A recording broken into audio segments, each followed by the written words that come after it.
ओम नमो भगवते वासुदेवाय। व्यास जी जानते थे कि जो कृष्ण का प्रेमी है उसी को पता चलेगा कि यह श्लोक आधा है। वेणु गीत में से जो गीत श्लोक भगवान श्री कृष्ण के वर्णन का है, उनके सौंदर्य का, उनके रूप का उसी श्लोक को सिखाया और कहा कि आधा बोलना। शिष्य जब सुबह गाय चराने जाता तो गाय अपनी स्वतंत्रता से चरने जाती थी। यज्ञशाला के लिए जो कुछ आवश्यक था उठाकर सभी गुरुदेव के पास लाते थे। गाय अपना काम करती और शिष्य अपना काम करते थे और श्लोक का उच्चारण भी करते थे। वराहपीडम नटवर वपुः कर्णयो कर्णिकारः विभ्रद्वासः कनक कपिशम वैजयंतीम च मालाम। शिष्य यह श्लोक आधा बोलते थे, रोज बोलते थे। सायंकाल जब लौटते थे तो गुरु महाराज पूछते, हे वत्स, आज कोई मिला? वत्स बोलते, नहीं महाराज, कोई बात नहीं, कल जाइयो। तो रोज जाते थे गाय चराने के लिए। आधा श्लोक बोलते, लेकिन कोई नहीं कहता कि यह श्लोक पूरा करो। जिसके मस्तिष्क पर मोर का मुकुट है, अर्थात आपीड़ मुकुट, वरहाव यानी मोर। नटवर वपुलीला करने में तो वे श्रेष्ठ है। कान में कर्ण फूल है। ठाकुर जी ने पीतांबर पहना है, मानो आकाश में बिजली चमक रही है। इतनी सुंदर गले में वैजयंती माला है।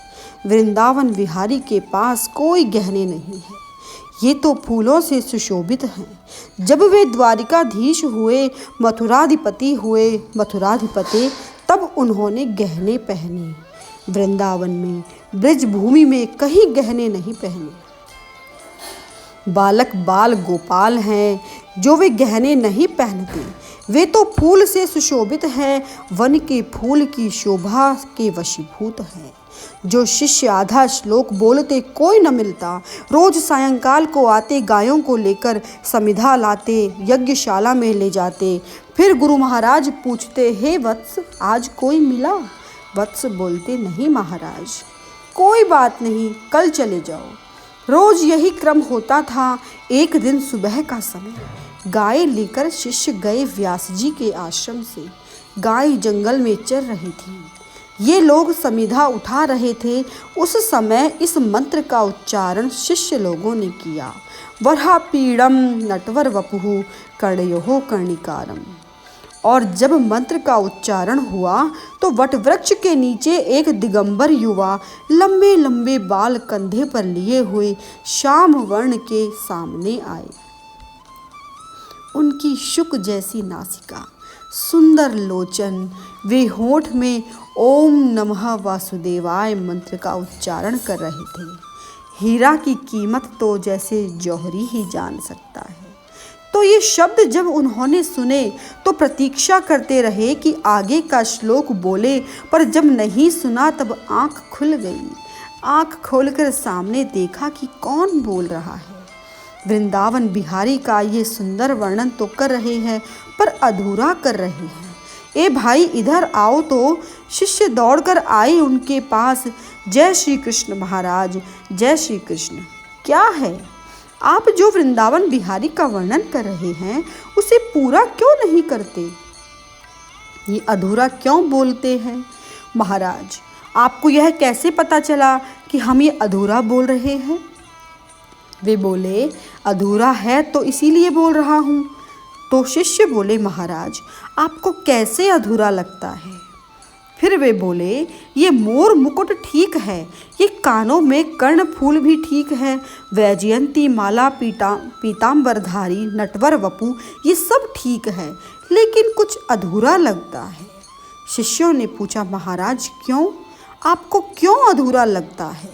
बोले, कन्हैया के हाथ में जब तक बांसुरी न हो तब तक ये कन्हैया अधूरा है। ये बांसुरी क्यों नहीं दी उनको? ये बांसुरी कहाँ है? ये बांसुरी दो तब ये पूरा लगेगा। अच्छा महाराज, आपको सुनना है तो सुनिए। रंध्रान वेणोर्धर सुधया पूरयन गोप वृंदेर वृंदारण्यम स्वपदरमणम प्राविशद गीत कीर्ति। भगवान ने अधरों यानी होठों पर बांसुरी लगाई है और अपनी कोमल उंगलियों से छिद्रों को पूर रहे हैं। आसपास में गोप लगे हैं। भगवान वृंदावन बिहारी की जय जयकार और कीर्ति का गान कर रहे हैं।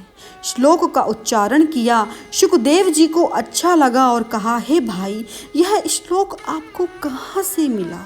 ये तो भागवत संहिता का है। भागवत संहिता? हमने तो भागवत संहिता का कभी नाम ही नहीं सुना। ये कहाँ से आई? महाराज, आपने कैसे सुनी होगी? अभी अभी ही उसकी रचना हुई है। अच्छा, तो बताओ इसके रचयिता कौन है? वे बोले, भगवान वेद व्यास जी महाराज। ओह, मेरे पिता भागवत संहिता के रचयिता हैं। चलो भाई, मुझे उन्हीं के पास ले चलो। हमारे महाराज ने भी यही कहा है। आप हमारे साथ चलिए। सायंकाल का समय हो रहा था और वृद्ध ऋषि अपने आश्रम में बैठे थे। शीतल मंद सुगंध वायु बह रही थी। चिड़िया चहक चहक कर अपने घरौंदों में जा रही थी। वृद्ध ऋषि आश्रम में बैठे थे तो उन्होंने देखा आश्रम में गाय आने लगी। गाय गौशाला में चली गई। पीछे पीछे शिष्य वृंद थे। अपने सिर पर सभी शिष्य समिधा लिए यज्ञशाला में जा रहे थे, लेकिन आज पीछे कोई और भी था। ऋषि खड़े हो गए। कौन है? आज ये कौन आया? ठीक तरह से देखें, यह शुक तो नहीं? हाँ, मैं आप ही का बालक। बेटा, आओ आओ। पुत्र को देखकर आंख में आंसू बहने लगे। दौड़कर पुत्र को हृदय से लगा लिया। बेटा, तू आया घर वापस? तो पुत्र ने कह दिया, पिताजी, कौन किसका बेटा और कौन किसका बाप? बोले, बेटा, अभी भी यही बात? पुत्र बोले, हाँ पिताजी, मुझे कुछ चाहिए, मैं इसीलिए यहाँ आया हूँ। तो महाराज बोले, मांग बेटा, मेरे पास जो कुछ है वह सर्वस्व तेरा है। मुझे सर्वस्व नहीं चाहिए पिताजी, आप वृद्ध हो गए हैं। हाँ, तो वसीयतनामा तैयार करो और वसीयतनामा में इतना ही लिखें कि मेरे जाने के बाद ये श्रीमद् भागवत संहिता मेरे बेटे शुकाचार्य को मिले। मुझे और कुछ नहीं चाहिए तुम्हारे पास से। हे महाराज, तुम्हारी धन संपत्ति नहीं चाहिए। धन्य है ऐसे पुत्र को जो बाप की संपत्ति न मांगे लेकिन उनकी संस्तुति मांगे, और ऐसे ही पुत्र की प्रशंसा होनी चाहिए। हमारे शिवजी महाराज ने कैलाश पर्वत पर बैठे बैठे पार्वती को यही कहा कि हे देवी, जगत में वही पुण्य है, वही व्यक्ति बड़ा है और वही कुल, जिस कुल में राम और श्री कृष्ण का भजन करने वाले का जन्म हो, ऐसे कुल को धन्य धन्य है। मुझे तुम्हारी श्रीमद् भागवत चाहिए, ये दे दो, ये लेने आया हूँ मैं। और शुकाचार्य महाराज सामने बैठे हैं। श्रीमद् भागवत का श्लोक जहाँ बताया कंठस्थ किया, फिर तैयार हो गए। कथा तैयार हो गई, कथयिता तैयार हो गया। अब तो श्रवण करने वाले की ज़रूरत है।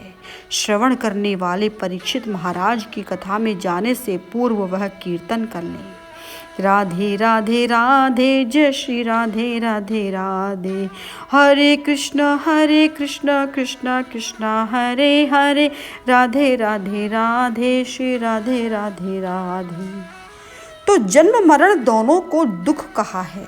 हमारा जब जन्म हुआ और जो पीड़ा हमने सही, उसकी विस्मृति हो गई, यह हमें याद नहीं। माँ को थोड़ा बहुत याद है। और ये मरण भी ऐसा ही है। पुराण में एक कथा आती है कि जब मृत्यु आती है तो करोड़ों भिक्षुओं के डंक के बराबर वेदना होती है। संसार में हमने जहाँ प्रीति लगाई वो भी बराबर दुख देते हैं। स्त्री आदि भी दुख नहीं, महादुख देते हैं। पर जीव को जागना चाहिए। अब तो तू जाग जा, कब तक सोता रहेगा। श्रीमद् भागवत जीव को जागृत कर देती है, मृत्यु के भय से बचा देती है हमें। तो जब कथा तैयार हुई, उन्होंने अपने पुत्र को अधिकारी जीव है, वास्तव में अधिकारी है, इसलिए नहीं कि पुत्र है, पर वह अधिकारी है। शुक्राचार्य महाराज को यह सिखाई। उन्होंने यह संहिता दी, जाओ बेटा, अब प्रचार प्रसार करो इसका। कथा तैयार है, कथयिता तैयार है। अब बारी आती है श्रोता की। श्रोता के लिए कुछ क्षणों के लिए भगवान वेदव्यास अब हमको महाभारत में ले जा रहे हैं। महाभारत का अर्थ, महाभारत शब्द जब आता है तो लोग समझते हैं कि लड़ाई हुई है। ठीक है, यही हुआ है। भारत, भा यानी भास्कर। यह भारत शब्द कोई व्यक्ति के माध्यम से नहीं आया। भा शब्द सूर्य का है, जिसको हम भास्कर कहते हैं। भा धातु प्रकाश धातु में से ही इनका प्राकट्य योग है। जहाँ जिस देश में व्यक्तियों का, जीवों का, ऋषियों का जीवन प्रकाश में उज्जवल है, विश्व भर को जो प्रकाश देता है, उसका नाम भारत है। जगत का गुरु है यह भारत वहाँ से आया, तो यह कोई सामान्य भारत नहीं, यह तो महाभारत है। दिव्य प्रकाश दे रहा है हमको। बचपन में महाभारत की बहुत ज़रूरत है भाई। महाभारत दृष्टि देता है, क्योंकि इस ग्रंथ में ऐसा कुछ हुआ है कि जिस माता पिता के पास दृष्टि थी, उन्होंने अपने संतान को दृष्टि दी तो उनको विजय प्राप्त हुई।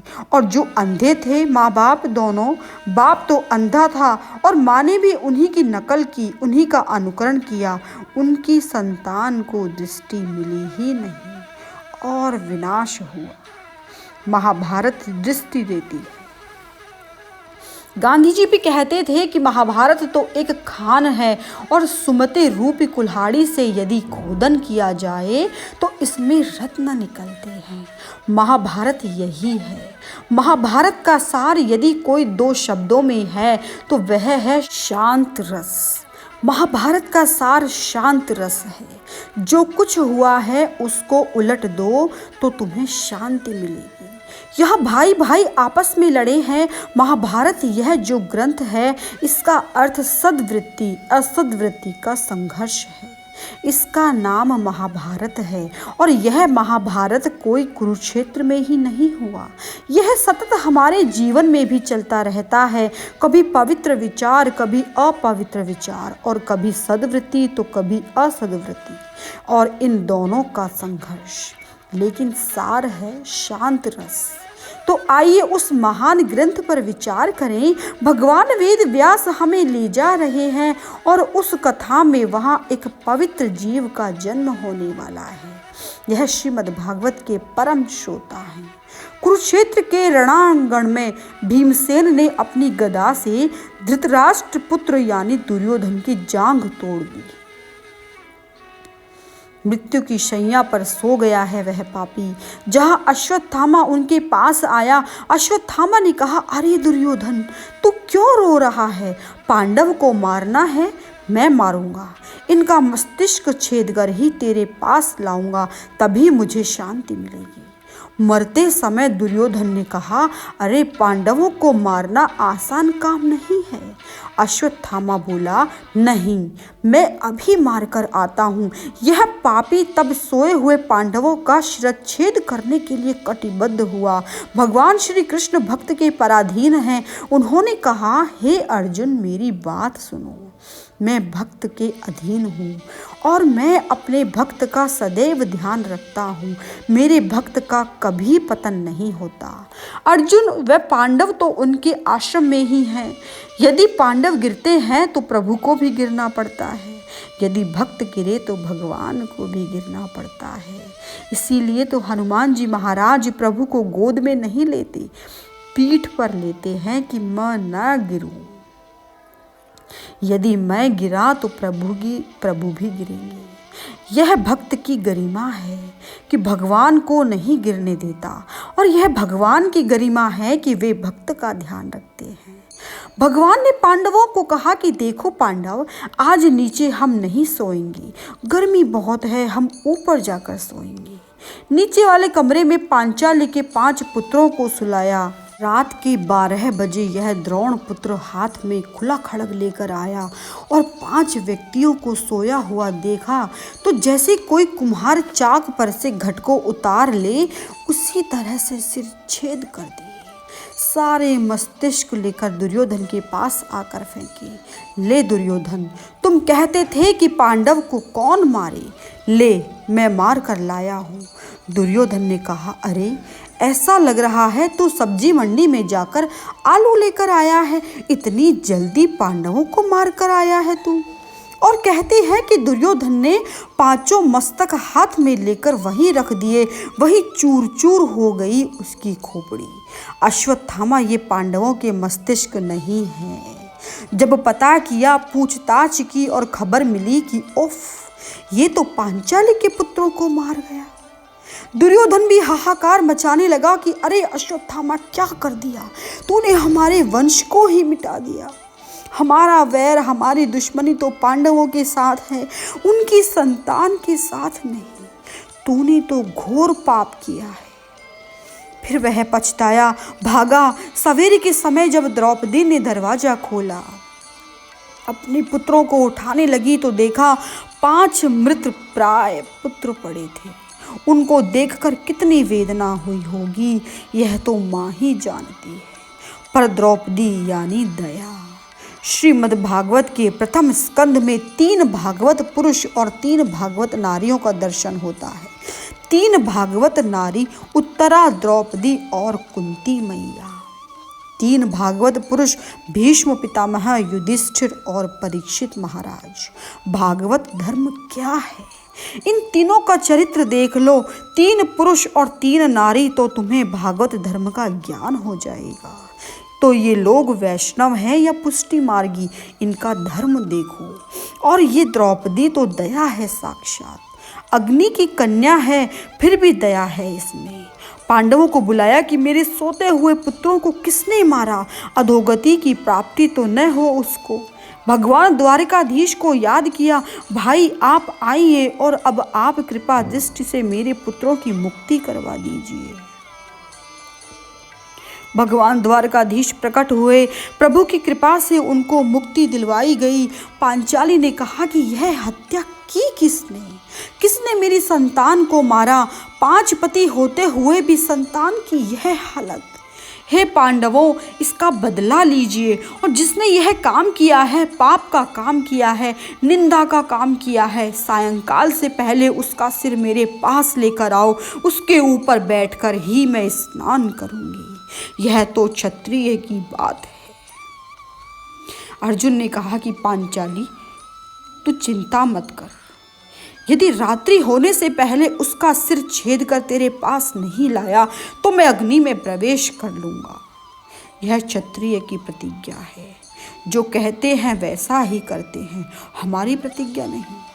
मनस्य एकम वचस्य एकम कर्मस्य एकम महात्मनम। जिसका मन एक, विचार एक, वाणी भी एक और कर्म भी एक, वह महात्मन है। लेकिन शक्ति ब्रह्म है, जैसे जैसे उसको बिखेरोगे वैसे वैसे ही वो बिखरती जाएगी। यह शक्ति ब्रह्म तक पहुंचा देती है। भगवान ने सोचा, प्रतिज्ञा कर दी कि सिर छेद करके सायंकाल से पहले लाऊंगा, नहीं तो अग्नि में प्रवेश कर लूंगा। भगवान श्री कृष्ण परीक्षा कर रहे हैं कि प्रतिज्ञा तो कर देगा, पर करेगा या नहीं करेगा। देखो भगवान, महाभारत में जहाँ दर्शन है उनका भले ही उन्होंने पांडवों का पक्ष बार बार लिया, लेकिन उनको कौरव अप्रिय हैं ऐसी कोई बात नहीं है। अर्जुन प्रिय और दुर्योधन अप्रिय, ऐसी बात प्रभु के मन में कभी नहीं होती। प्रभु तो धर्म का ही पक्ष लेते हैं, प्रभु सच्चे का पक्ष ले रहे हैं, प्रभु सत्य की ओर हैं। यदि दुर्योधन के जीवन में यह सत्य आ जाता तो प्रभु दुर्योधन को भी पक्ष लेते। प्रभु के मन में कोई भेदभाव नहीं है, किसी भी भाव से उनके साथ नाता जोड़ लो, कल्याण ही कल्याण होने वाला है।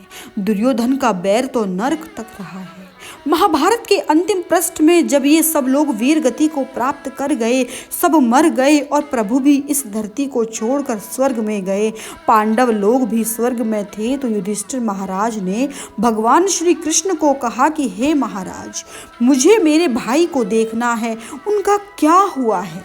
हम मृत्यु लोक को छोड़कर यहाँ आए, पर उनका क्या हुआ है। भगवान बोले, वे सब लोग तो नरक में हैं। युधिष्ठिर बोले, महाराज मुझे वहां ले चलो, मुझे देखना है उनको। और भगवान युधिष्ठिर को लेकर नरक में आए तो नरक की बदबू जहां कुंड से आ रही थी उसमें विविध प्रकार के जीव थे। युधिष्ठिर को कहा कि देखो, गंदगी में तेरा भाई दुर्योधन है। युधिष्ठिर ने कहा, अरे दुर्योधन, तेरी यह गति। युधिष्ठिर ने भगवान से प्रार्थना की कि महाराज इनकी मुक्ति करवा दीजिए, इन्हें यहाँ से हटा दीजिए। देखिए युधिष्ठिर कैसे थे, मरने के बाद भी उनकी वृत्ति तो वैसी की वैसी ही रही। और यह दुर्योधन देखो, यह पापी। फिर भी युधिष्ठिर ने भगवान से प्रार्थना की कि भगवान इसकी मुक्ति करवा दीजिए। तो भक्त की बात सुनकर भगवान ने कहा कि ठीक है, हम उनको मुक्ति करवा देंगे। प्रभु ने हाथ कुंड में डालकर कहा कि दुर्योधन आजा, मैं तुझे बाहर निकालूं। दुर्योधन बोले नहीं। दुर्योधन ने मना कर दिया, कहा तूने अर्जुन का पक्ष लिया था, तू मेरा बैरी है। तो उसकी वृत्ति नरक में जाकर भी नहीं बदली। इसीलिए हम बार बार कहते हैं कि इस जन्म में तुम्हारा जैसा भी स्वभाव है, वही स्वभाव जहाँ भी जाओगे तुम्हारा पीछा करेगा।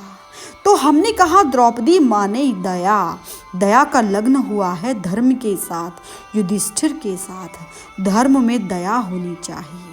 उपनिषद में एक सूत्र आया है, जहाँ दया नहीं, विवेक नहीं, और यदि ज्ञान उपलब्ध भी हो गया तो वह ज्ञान भी पापाचरण करवाएगा। विवेक भार रूप हो जाता है, उपनिषद कहते हैं ऐसा। यह दया होनी चाहिए। तो यह सहदेव जी महाराज तो ज्ञान है, इनके साथ दया का लग्न हुआ और रूप घमंड न आ जाए, अभिमान न आ जाए, इसलिए वहां भी तो दया की आवश्यकता है। तो एक नारी ने 5 पुरुष के साथ लग्न नहीं किया था। कोई गलतफहमी में ना फंसे, ये अग्नि की कन्या है। महाभारत में लिखा है, जमुना जी के किनारे जब उनकी लग्न और शादी की विधि हो रही थी, नारद जी करवा रहे थे। जब युधिष्ठिर के साथ लग्न हो गया, चिता बनाई थी, आग उठ रही थी। लग्न के बाद वही द्रौपदी अग्नि में प्रवेश करके दूसरी द्रौपदी बनकर बाहर आई। वैसे वैसे 5 बार द्रौपदी बाहर आई और अलग अलग पुरुष के साथ उनका लग्न हुआ। एक नारी का लग्न 5 पुरुष के साथ नहीं हुआ। 5 द्रौपदी थी, लेकिन समाज में 5 भाई 5 स्वरूप वाली के साथ घूमते रहेंगे तो लोग क्या सोचेंगे। इसीलिए इन 5 ने एक नारी में स्वरूप को सीमित कर दिया। महाभारत पढ़ो तब समझ में आएगा, लेकिन आज कोई भी महाभारत तो पढ़ते नहीं। डर लगता है कि कहीं महाभारत ना हो जाए। किसी के घर हमारा जाना हुआ तो दक्षिणा दे न दे, महाभारत यदि घर में हो तो पोथी में लपेटकर हमें दे देते हैं कि महाराज तुम ले जाओ, तुम्हारा जो होना है सो हो जाएगा। महाभारत तो भाई दृष्टि देती है, सभी को पढ़ना चाहिए। तो अर्जुन ने प्रतिज्ञा की कि रात्रि से पहले उनका सिर छेद करके तेरे पास लाऊंगा द्रौपदी। और भागवत में तो यहाँ तक लिखा है कि इतनी तीव्र गति से वे बाहर निकले, भगवान श्री कृष्ण को कह दिया कि गोविंद, हे केशव, मेरे रथ को तैयार करवाओ। दौड़ते दौड़ते हाथ में अपना गांडीव लिया और तूणीर लेकर भागे। रथ पर आरूढ़ हो अश्वत्थामा के पीछे लग गए। देखिए, प्राचीन काल में गुरु पक्षपात नहीं करते थे कि ये मेरा पुत्र है तो उसको देना ही चाहिए या अधिक देना चाहिए या कम। पात्रता यदि है जिसके पास तो पात्रता देखकर ही देते थे। द्रोणाचार्य ने पुत्र होते हुए भी ब्रह्मास्त्र के चलाने का ज्ञान दिया, लेकिन लौटाने का नहीं दिया। अश्वत्थामा को ब्रह्मास्त्र चलाना आता था, लौटाना नहीं आता था। पुत्र था अपना, लेकिन पूरा ज्ञान नहीं दिया। आधी विद्या सिखाई थी ब्रह्मास्त्र की। अश्वत्थामा ने जब देखा कि श्री कृष्ण मेरे पीछे आ रहे हैं, सोचा अब तो मृत्यु आने ही वाली है और अर्जुन के साथ तो मेरी बराबरी नहीं होती, उससे मैं जीत नहीं सकूंगा। अतः उसे देखकर ही ब्रह्मास्त्र को फेंक दिया। आकाश में से अंगारों की वर्षा होने लगी। उसी समय भगवान श्री कृष्ण के पास अर्जुन ने आकर कहा कि महाराज, यह कौन सी अग्नि मुझे सता रही है, बचाओ, मुझे तुम्हारी शरण में आना है। अब मैं आपकी शरण में आया हूँ तो अब मुझे बचाइए महाराज। हे श्री कृष्ण, हे कृष्ण, हे महाबाहो, भक्तों का दुख दूर करने वाले, हे परमात्मा, मैं आपकी शरण में आया हूँ। यह कौन सी अग्नि है जो मुझे जला रही है, मुझे बचाओ, मैं आपकी शरण में आया हूँ। यह केवल अर्जुन की कथा नहीं है, यह हमारी कथा है। हमारे जीवन में बार बार यह अग्निदाह आता है। कामाग्नि, क्रोधाग्नि, लोभाग्नि, ये सब अग्नि सताए तो अन्याश्रय नहीं, भगवताश्रय लेना चाहिए। हे प्रभु, हम आपकी शरण में आए हैं, आप ही बचाइए। 3 तापों से बचाने वाला वह भगवान ही है। भगवान कृष्ण ने अर्जुन से कहा कि हे अर्जुन, यह तो वही अश्वत्थामा है जिन्होंने अपने पिता के पास से यह विद्या सीखी, लेकिन पूर्ण रूपेण नहीं सीखी। ब्रह्मास्त्र छोड़ना सीखा है, वापस लौट आने की विद्या नहीं। तुझे तो गुरु ने दोनों ही बताई है। लगाओ दूसरा ब्रह्मास्त्र और खींच लो। देखिए, भगवान कृष्ण और अर्जुन की यह जोड़ी है, यह आत्मा और परमात्मा की जोड़ी है, नर नारायण की जोड़ी है। यह परमात्मा तत्व करता नहीं है, वह साक्षी है और वह अर्जुन आत्मा है तो श्री कृष्ण करता है। लेकिन अर्जुन की विशिष्टता ही आत्मा की विशेषता होनी चाहिए। और जब जब कदम उठावे तो पहले परमात्मा को पूछे कि महाराज, मैं कैसे करूं? कोई भी सत्कार्य करो, बुरा कार्य करो, पहले प्रभु से पूछो। भगवान हमारे साथ हैं, वह हमारे लिए नहीं है, वह तो हमारे साथ है। पूछोगे तो जवाब मिलेगा, लेकिन अभ्यास होना चाहिए इनसे बात करने का। अर्जुन ने पूछा, महाराज मैं क्या करूं? प्रभु ने बताया, यह करो। ब्रह्मास्त्र को शांत कर दिया और नागपाश से अश्वत्थामा को पशु की तरह बांध दिया। पकड़ कर ले आए थे पांचाली के पास, उन्हीं के पास ला रहे थे। किसके पास ला रहे थे? द्रौपदी के पास। अर्जुन ने कहा कि पांचाली, यह रहा तेरी संतान का हत्यारा। एक तो निशस्त्र व्यक्ति को मारना पाप है, सोए हुए व्यक्ति की हत्या करना तो महापाप है। सोए हुए व्यक्ति को जगाना भी पाप है, और इस संसार में तो कुछ व्यक्ति सोए हुए ही अच्छे हैं। 2 कंबल और ओढ़ा दीजिए, उनको सोते ही रहना है। क्या कहें, इस प्रसंग में एक कथा है कि डोंगरे जी महाराज एक बार कथा कर रहे थे, उनके जीवन में यह हुआ है और आप सब जानते हैं कि वे कथा कैसे करते थे। तो एक महात्मा आए, आप सब जानते हैं उनको, उनकी भावना थी कि हम भी महाराज श्री की कथा सुने। तो कोई ऐसी विशेष बात नहीं थी, तो वो सुनने के लिए आए। बीच में आकर बैठे तो सब लोगों ने हल्ला मचा दिया कि फलाने महात्मा आए हैं। तो सब लोग दर्शन के लिए उठे, चरण स्पर्श करके जय हो किया। इस सब से आधा घंटा तक विक्षेप कर दिया कथा में, और डोंगरे महाराज जी ने ठीक तरह से डांटा महात्मा को कि कथा में विक्षेप करना पाप है, यह नहीं करना चाहिए आपको। महात्मा नतमस्तक खड़े रहे। क्या करें, यह सब शिष्टता है भाई। सब ग्रंथों में यही है। आचरण की बात जहाँ आती है तो 2 कदम जीव पीछे खड़ा रह जाता है। आचरण तो वही आत्मा कर सकता है जो पुण्यात्मा है। ज्ञान, वैराग्य, भक्ति, इन सब का ज्ञान तो आप सब लोगों के पास है। हमें कथा कहने की कोई आवश्यकता नहीं है, आप सब लोग जानते हैं यह बात। पुण्यशील जीव ही आचरण कर सकता है, और इनके लिए सत्संग अति आवश्यक है। एक कथा से काम नहीं बनता, 2 से भी नहीं बनेगा, 50 से बनेगा तुम्हारा काम। हनुमान जी के मंदिर में जब हम जाते हैं, श्रीफल लेकर लौटते हैं, तो चोट जब लगाते हैं श्रीफल पर तो यह श्रीफल टूटता नहीं है। दूसरी बार लगाते हैं, तीसरी बार लगाते हैं, चौथी बार, पांचवी बार जब पत्थर पर मारते हैं तब यह श्रीफल टूटता है। तो हमारी खोपड़ी भी जड़ बन गई है। विषयी जीव की बुद्धि ही जड़ हो जाती है। इंद्रियारमी जीव जो होते हैं, विषयासक्त जीव होते हैं, उनकी बुद्धि जड़ हो जाती है। तो समय लगता है इनको साफ करने के लिए। 5 कथा तो क्या 100 कथा सुनानी पड़ेगी इनको, तब काम बनेगा। हमारा अभी तक काम नहीं हुआ, इसीलिए तो हम चिल्ला रहे हैं। यह नारियल जब टूटता है, फूटता है, तो यह नहीं समझता कि 5वीं बार ही जब पत्थर पर मारा तो वह 5वीं बार ही टूटा। नहीं, श्रीफल जब तुमने पहली बार पत्थर पर मारा तब भी वह कुछ टूटा, दूसरी बार भी कुछ, और यह सब मिलाकर 5वीं बार क्रांति हुई। इसीलिए यह सामूहिक सत्संग की आवश्यकता है। आज नहीं, कल नहीं, परसों नहीं, चेतना फूटेगी अवश्य, क्रांति अवश्य होगी। प्रतीक्षा करें, धीरज धरें। प्रार्थना के साथ दूसरा शब्द जुड़ा है, प्रतीक्षा। प्रार्थना भी करो, प्रतीक्षा भी करो, विक्षेप न करो। तो अश्वत्थामा को पकड़कर लाए ये पांचाली। यह रहा हत्यारा। कैसे खड़े थे, अवांग मुखम, नतमस्तक थे। क्या बोले? कर्म जुगुप्तिसेन, निंद्य काम किया, पाप का काम किया। गलत रास्ते पर जाओ, असत्य का काम करो, तुम्हारा मस्तिष्क हमेशा झुकता ही रहेगा और तुम्हें नीचे ही देखना पड़ेगा। आदमी कितना भी बड़ा क्यों ना हो जाए, कुछ कर्म आदमी को ढीला कर देते हैं। सत्य की राह पर चलो, कोई परवाह नहीं, तुम्हारा मस्तिष्क ऊपर रहेगा।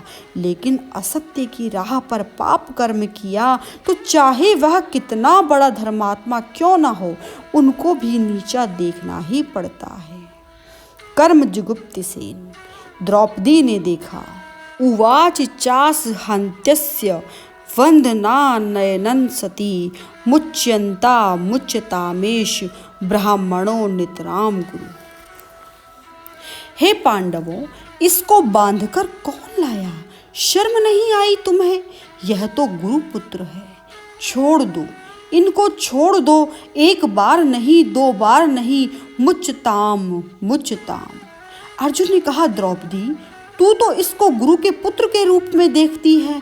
यह पापी है, इसी ने तो हत्या की है। अब तू क्या करेगी? देखा, द्रौपदी का नाम दया है।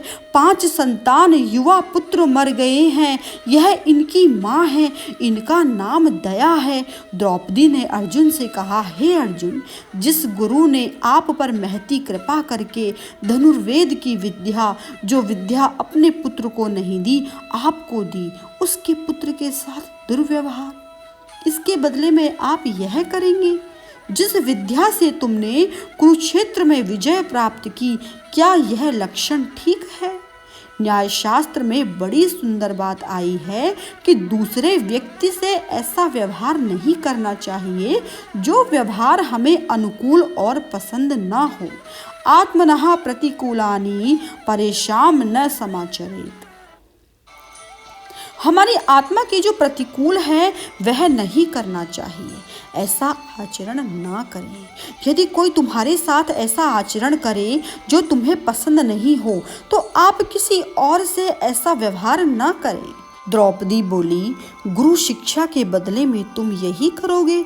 यह गुरुपुत्र है, इसे छोड़ दो। इस ब्राह्मण को किसने बांधा है? इसकी माँ गौतमी कहेगी, माँ रोदी दस्य जननी गौतमी पति देवता। अरे ओ पांडवों, पिता को तो तुमने मार दिया, मेरे पति को तो मारा, लेकिन अब मातृत्व की छत्र छाया केवल यह पुत्र है। जिसके अधिकार से वह जी रही है उसे मत मारो।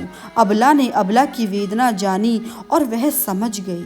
भले ही मेरे पुत्र मारे गए, लेकिन कम से कम पति तो है, छत्र छाया तो है मेरे पास। पर यदि पुत्र को भी मारोगे तो कृपी का क्या होगा? इसका नाम है दया। क्षमा वीरस्य भूषणम, क्षमा वीरों का आभूषण है। मेरे पति तो हैं और 5 बाकी गुरुदेव को जो तुमने मार दिया, अब एक आधार पर वह माँ जी रही है, इसको भी मारोगे तो उस माँ का क्या होगा? हम हमारे दिल से पूछें, क्या हमारे मन में ऐसा विचार आता है कभी? जब हम आचरण करते हैं, जब हम व्यवहार करते हैं, हम दूसरे के बारे में सोचते हैं। भर्तृहरि महाराज ने कई प्रकार के स्वार्थी बताए हैं। शमशान में बैठे बैठे महात्मा ने कुछ सूत्र लिखे हैं, वैराग्य सूत्र। एक प्रकार के स्वार्थी वे होते हैं जो अपना खुद का स्वार्थ सिद्ध करने के लिए सामने वाले व्यक्ति का कुछ बिगाड़ते नहीं और उनका भी काम हो जाता है। और कुछ लोग दूसरे प्रकार के ऐसे स्वार्थी होते हैं कि अपना स्वार्थ सिद्ध करने के लिए सामने वाले का कोई विचार ही नहीं करते और उसका जो होना है सो हो जाए। इससे हमको क्या मतलब? भाई, मेरा काम तो कर दो, यह दूसरे प्रकार के लोग होते हैं। तीसरे प्रकार के स्वार्थी भर्तृहरि महाराज ने बताए हैं कि अपना स्वार्थ सिद्ध करने में खुद का भी थोड़ा नुकसान हो और सामने वाले का भी कुछ नुकसान हो, दोनों का बिगड़े। प्रथम वाला क्षम्य है, उसको क्षमा करनी चाहिए कि चलो अपना स्वार्थ सिद्ध करने में कम से कम सामने वाले का तो विचार किया। दूसरे प्रकार के जो हैं उनको दंड देना चाहिए, जो अपना स्वार्थ करने में सामने वाले का भी नहीं सोचते। यह प्रथम प्रकार का स्वार्थ तुम्हें राम में दिखाई देगा। लंका कांड में उन्होंने अंगद को यही बात बताई, काजू हमार तासु हित होई, रिपुसन करे हूँ बत कही सोई। अर्थात अंगद, रावण के पास जाकर ऐसी बात करो कि हमारा काम भी हो जाए और उनका कुछ भी ना बिगड़े। ऐसा दुश्मन तुम्हें कहाँ मिलेगा? भगवान जैसा दुश्मन ही नहीं मिलेगा। उनको दुश्मन भी बना लो तो सब ठीक रहेगा। दूसरे प्रकार के स्वार्थी को दंड देना चाहिए। तीसरे प्रकार के स्वार्थी आदमी हैं, अपना स्वार्थ सिद्ध करने में थोड़ा नुकसान खुद को हो और सामने वाले को भी हो। श्री कृष्णं शरणं मम।